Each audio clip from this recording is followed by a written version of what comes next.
Hello, everyone, and welcome back to another episode of Hawks Latest, your number one source for news, updates, rumors, opinions, and you guessed it, the latest and the greatest regarding the Atlanta Hawks.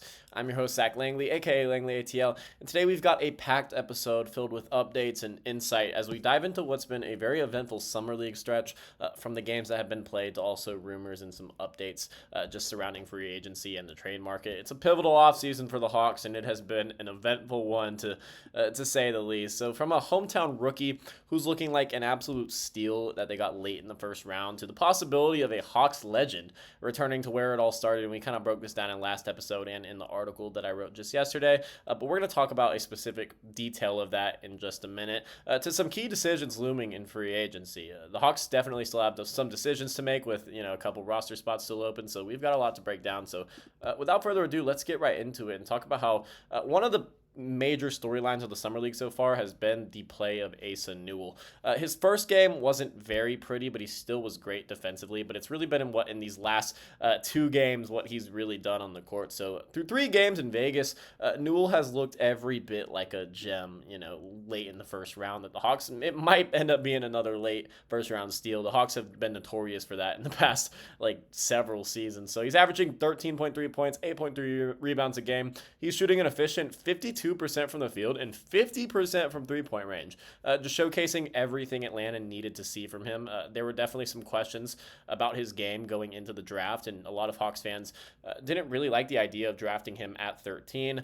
They definitely had some questions about some of his offensive traits. He's definitely shown that his game is really going to translate at the next level. And obviously Summer League is no guarantee, but I've really enjoyed what I've seen from him so far. So now, like I said, if you're familiar with Summer League trends, you'll know how rare the level of efficiency Asa Newell is providing is. As a rookie, as a 19-year-old coming off of their freshman season, it's very rare that they immediately come into the Summer League and put up efficient numbers. They always put up the numbers, but the efficiency is always questionable. I mean, as a rookie who's adjusting to the pace and physicality of the NBA Summer League, and then he's going to have to adjust again to the actual NBA, it's going to be an interesting transition, but Newell looks the part. It's not just empty box score production either. The Hawks are 3-0, and he has been a major reason. They don't go 3-0 without him. He's shooting with confidence, which is just great to see because he's going to have to let it fly in Quinn Snyder's offensive system. He's spacing the floor beautifully and using his athleticism to really disrupt passing lanes and clean up the glass. His offensive rebounding has been ridiculous. I have certainly been a big fan of what I've been seeing from him in that specific department, just due to the fact that this was something we didn't really know a whole lot about in his game. I mean, it's just been an absolute strength, and that could really help Atlanta down the stretch next season. So, I mean, when we talk about his three-point shooting, in particular, though, that has stood out as a real area of development.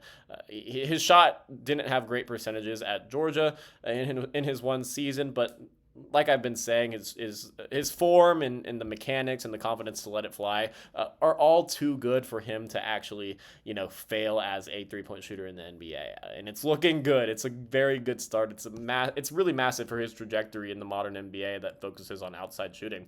So here's why this matters, though. If defenders are going to have to respect Newell's shot from out beyond the arc, they're going to have to start closing out harder. And once that happens, I mean, Newell's explosive athleticism becomes a problem for defenses, a real problem, because that man can get up. He'll have open lanes to drive, dunk, dish, and it's good that he is a above average ball handler and can have the rock in his hands.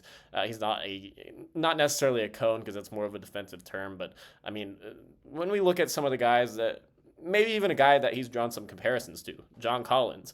As great of a rim runner as Collins was, and a great lob finisher, and really outside shooter as he was in his Hawks tenure, he couldn't create. He couldn't do anything with the ball in his hands. Newell looks like he can. He showed it at Georgia, and he's shown it in the Summer League. I'm comfortable with him ball handling in transition, and he's good for maybe just if he has an open lane to drive and jam it down, or maybe even kick it out. I really like him having the ball in his hands, and he can. So, I mean, also defensively, he's already showing flashes of that switchable high motor forward that can, guard 3, 4, and 5s. Of course, like I said, we really have to take summer league performances with a grain of salt because it's not always the best indicator of what's to come. However, when it's a 19-year-old rookie, usually it is an indicator.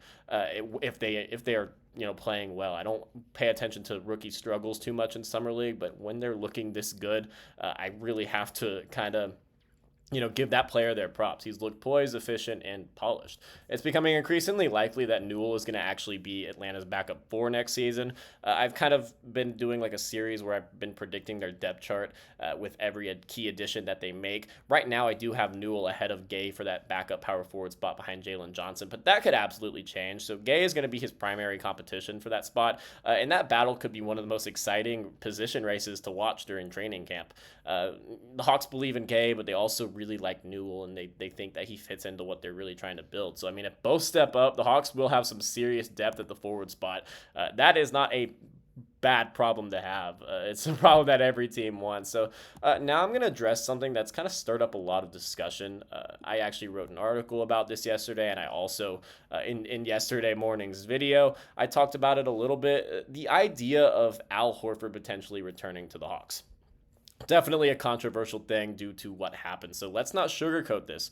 Horford's exit from Atlanta years ago was controversial. It was definitely something that I can see both sides for, and obviously me being a Hawks fan, I definitely was on the side of the Atlanta Hawks when everything went down. However, when you really start to look at the grand scheme of things and what could potentially go down in the future, I don't mind the idea of him returning, and I would actually not mind it, I would like it a lot. So not long after signing with Boston, and I'm going to inform y'all if some of you are unaware watching this video, so not long after signing with Boston, Horford's father made some kind of disrespectful remarks about Hawks fans. He said, when he was talking about Celtics fans and, the differences between them and Hawks fans and the arena, and he said his son didn't like playing in front of an empty arena, and that definitely left a bad taste in a lot of Hawks fans' mouth. He was even booed upon his return to Atlanta as a Celtic, so definitely some bad blood there at the time, but I think that has obviously cooled down. How Horford doesn't really get booed in State Farm Arena anymore, but there is some serious history to kind of reconcile. So let's fast forward to today, though. Horford's game has changed since his last season in Atlanta. He's just now 39 years old, and I say that like it's young. It's not young in NBA terms, but he's a recent NBA champion with the Boston Celtics, and he's one of the most respected veterans in the league. Great teammate, great locker room guy. Everyone loves him. He's taken a real veteran leadership leap since leaving Atlanta. Over the last few seasons, he's actually become a better defender, a much more consistent outside shooter. And Horford was a good shooter in Atlanta, but the percentages weren't the highest. That has seriously improved in Boston, and he's remained on great volume. He was a crucial part of Boston's finals caliber front court that actually got them the championship. In fact, in 2 of his last 3 seasons, he's actually shot over 40% from 3 on decent volume, like I said, and he's filled in admirably during Porzingis' injury stretches, which have been something that has happened a good bit, and that could probably carry over in Atlanta. His ability to play 5-out offensive schemes and hold his own defensively against both bigs and maybe even some wings makes him an ideal third big in today's NBA.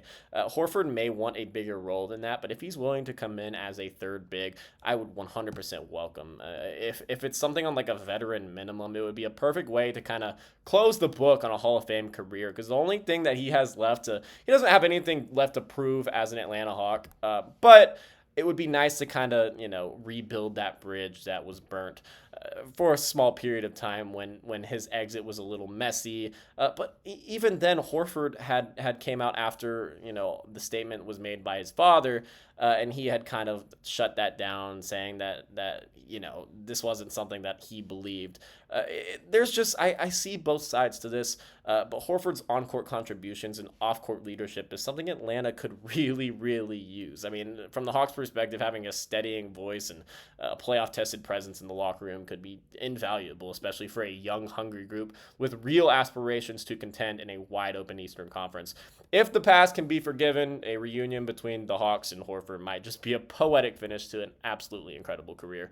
A potentially crucial move towards a deep postseason run, which is obviously the number one thing in Hawks fans' minds right now going into the season. So now we're going to talk about a name that hasn't gotten a lot of buzz, and I've been kind of intrigued by the fact that Hawks fans haven't really been talking about this, but it's an interesting storyline to follow. I don't think many people realize that Katon Wallace is actually not on the team right now. He's a restricted free agent. All signs do point towards him returning to Atlanta, especially because he's been courtside at Summer League, sitting alongside Trey, Jalen, and Zachary, and Dyson, all the other core pieces that have been there to support the guys. That's always typically a strong signal that the front office at least sees him as part of the plan moving forward in the immediate future. It's definitely still a question of whether Atlanta will, be really aggressive to make him an offer, and if someone actually offers him, maybe like the Thunder, to go pair him up with his brother, if they would actually match it. But I mean, last season, Wallace was one of those players who kind of flew under the radar. He was definitely frustrating in some minutes, but this is someone who did play some good ball when we kind of needed him to. And we needed him to a lot, more than he expected to in his rookie season, just because of how many injuries went down. He played important spot minutes. I mean, especially during stretches when the rotation was thin. He showed flashes of high-level defense, and he looked like a pretty reliable ball handler. He actually finished among the rookie leaders in steals, despite not being in the full-time rotation, which is wildly impressive. Because last season's rookie class was a bit underrated, and we did have some high-level performers. Let's not forget, he also dropped a triple-double in the final game of the regular season. And now I know literally anything happens in the final game of every single regular season. But dropping a triple-double is not something everyone can do. It's definitely not something that, I saw something that was like, the Hawks... The Hawks, it was like Jalen Johnson and Katon Wallace were the only Hawks with a triple-double last season. So, that's company that it's good to see him in. So, what's the dilemma, though? The Hawks already have a lot of youth at the point guard spot. Bringing him back would provide a lot of inexperience behind Trae Young, something that Atlanta doesn't really need going into a year where they want to contend. At the point guard spot, behind Trae Young, and obviously, Dyson Daniels will probably get some more ball handling this year. But if we're looking specifically at the point guard, it's Young, and then it's Bufkin, Nikola Jurisic, and now potentially Katon Wallace. No experience among the three. That's a trio loaded with upside, don't get me wrong, but also a lot of inexperience. The front office will now have to decide whether to kind of lean into development or look for a veteran guard to really stabilize the second unit. There are several veteran guards still available, and we've talked about them a lot on this channel, so I'm sure y'all are informed on who's still available for Atlanta to potentially select in free agency with two of their remaining roster spots. But I don't think they will make too bold of a splash at the guard. So we're going to really be leaning on youth here, and maybe Dyson taking another leap as a ball handler, and maybe Luke Kennard as well. It's just an interesting topic. Wallace may not be the long-term answer at backup point, but he is a capable player who has proven he can defend, he can create, and compete. Whether he cracks the rotation full-time, which is something that I really don't want to see next season, all love to him. It seems likely the Hawks will at least bring him back and continue to develop his game, whether that's on a two-way or a full-time contract. If I had to guess, it'd probably be a two-way, considering the fact that Jurisic is now on a full-time contract, and the Hawks may want a key contributor that's on a two-way, because it would give them one of the best two-way roster spots in all of the NBA. So now we're going to wrap up today's analysis by focusing on a player who just hit the open market just yesterday. Josh Okogie. So Josh Okogie actually played at Georgia Tech, just right down the street. The Hornets waived Okogie after failing to find a trade partner. He was someone who they did want to get rid of. He didn't really fit their timeline, but he was a good contributor for them last season. And he's really been a key contributor in the NBA for his entire career so far. While that may raise eyebrows, it's more about contract value than a lack of talent. At his best, Okogie is one of the most disruptive perimeter defenders in the league. Definitely a guy who can be a pest on the other end. He's physical, relentless, and has the type of motor that you can't teach. Think of him as kind of like a less aggressive or intense, more efficient Lou Dort. Not efficient, I wouldn't say all that, but more of, a guy who is more disciplined on and off the ball. The key downside is his offense is still a work in progress, and like I said, this ties into the efficiency. Over the course of his career, Okogie has shot just 30% from three and 40% from the field. Definitely not good splits, but there are signs of improvement. Over the course of his career, he has improved, and especially last season, he showed major improvements. In 25 games before being traded last season, after being traded last season, he shot 38.1% from beyond the arc, and he actually closed the year with a career best 35% three-point percentage, which, I mean, as a career high isn't good, but when you go from a guy that's been shooting like 28% to 35%, that is a massive improvement. I mean, look at a guy like Dyson Daniels. Even more importantly, he does fit exactly what Atlanta is trying to become, a tougher, more defensive-oriented group that can, throw versatile stoppers at opposing stars. They're really trying to build the best defensive team they possibly can around Trae Young, which is an awesome philosophy, trying to win with a small guard that's so good offensively. He's undersized at the wing, Josh Okogie is, and that is a definite downside to his game, but Atlanta has a lot of length in their lineup, not just in the starting lineup, but in the second unit. He makes up for a lot of that lost length, though, with hustle and positioning. And if the Hawks are really looking for low-cost veterans who can complement their youth movement and also help reshape that team's defensive identity, Okogie should really be near the top of their list. I mean, bringing the hometown kid home would be pretty awesome. We'd have a Georgia player and a Georgia Tech player, keeping these guys in state. The upside's clear. In the right role, Okogie could be a steal, and perhaps just the kind of player Atlanta needs to round out the rotation. I know we're looking for another wing. Potentially, he could be one of the last two roster spots. So there you have it.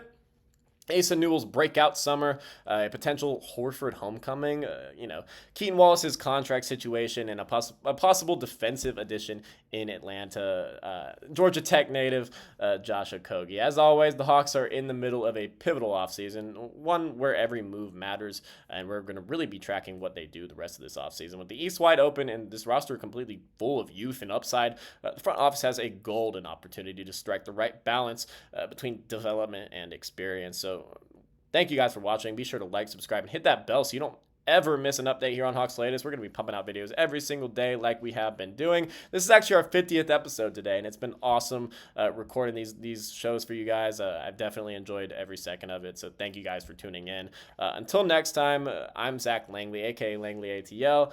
This has been Hawks Latest. I will see you guys next time. Bye.